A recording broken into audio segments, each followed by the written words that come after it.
wonderful to be here, and we're so excited to present the first ever Upstander Award because it's the first Time to Thrive conference. And it's unfortunate that our first recipient is stuck in snow in Connecticut. She'll join us by video in just a moment. So we're having some glitzy fun, aren't we, Judy? There's some glitz. Oh yeah, great. And it's glitz. Vegas. Yeah. But we're here because we want to learn. We are providers. We're working with youth every day. So we think it's fitting that the first award goes to somebody who is a social worker and who's been a social service provider for many years. We know that we play, I'm a social worker, by the way, and how many social workers are here tonight? Hello, excellent. I knew we would represent, all right. So it's an important role that we play, and everyone else in the room, that's why we're here. And so we want to honor Robin McHaelen, who is really a pioneer in addressing the needs of LGBTQ youth. She started her work in Hartford, Connecticut, and really became a national leader. She's one of really a few pioneers who, like 25 years ago, started filling the gaps in services that LGBT youth were facing. And I know Judy wants to speak a little bit about the important role we play as providers, educators, social workers. Well, I am not a social worker. I admire the profession greatly. But what I do know is that with all the great social workers in our workforce and in our schools and our communities, that still we hear from LGBTQ youth and their parents how often it is that the bigotry and the bias that they face is so prominent in their schools and in their communities.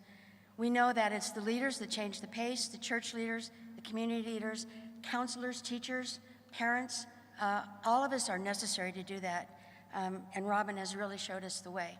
It's kind of an institutional kind of bias, and it's going to take institutions to change it.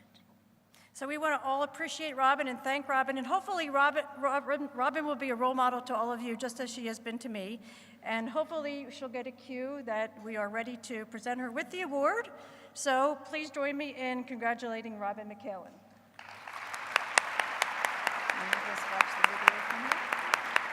And then verse 1. Hi, everybody.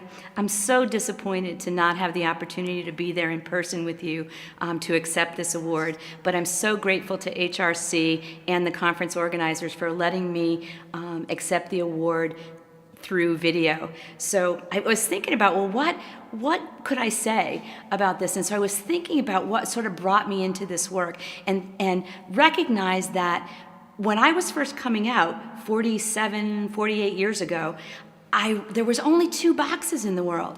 There was a really big straight box and a little bitty gay box. And you were supposed to get in the straight box, but I knew I didn't fit there. At the same time, there were only 3 lesbians that I knew at that time in my life. There was my gym teacher and these 2 women on my street that were very athletic. They played golf, they played softball, they did all this stuff. And then there was me. My idea of exercise is reading an action novel. And the message that I got from that at the time, as an early adolescent, was not only was I queer, I wasn't even good at it. And I think so it led to a really sort of horrible adolescence. As a result, that's part of what led me into wanting to do this work with LGBT youth, to create a space where adolescents feel welcome, valued, and affirmed in all of the communities and systems that touch their lives, to want other kids to have a better adolescence than I had.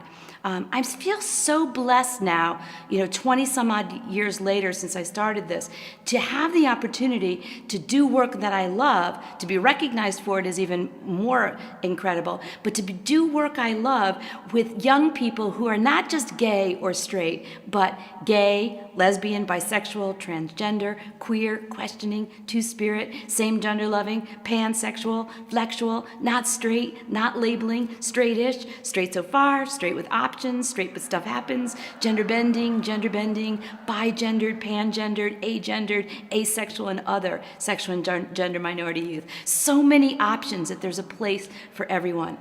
So there's so much has changed over the course of the last 20, 30 years, and so much has not changed. So for example, there's kids that come out today where people go, they come out and they go, whatever, right? They're fine at school, they're fine at home, their friends are all cool, and yet True Colors runs a mentoring program, and we have almost 100 kids that when they came out, their families put them out.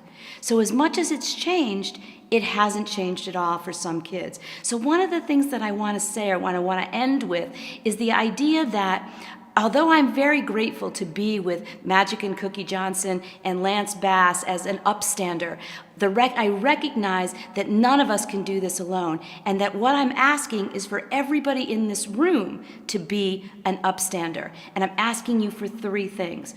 1, to be an ally. That means when you hear mean, intervene every single time and every single where that it happens, every time. Number 2, if you've got room in your heart and your home, then there's a kid that needs you. There's an adolescent somewhere in your community that's looking for a family to love them, and that could be you. If you can't foster, don't have room in your home, but still got room in your heart, then consider volunteering. Mentor, be a volunteer in a local LGBT organization.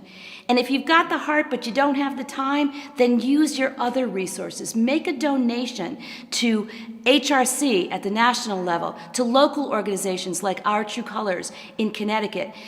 Do something. Share some of your resources, because together we can make a difference. Together, you and I and all of us can be upstanders, and that's how the world will change. Thank you very much. I appreciate your time and I appreciate the award. Thank you.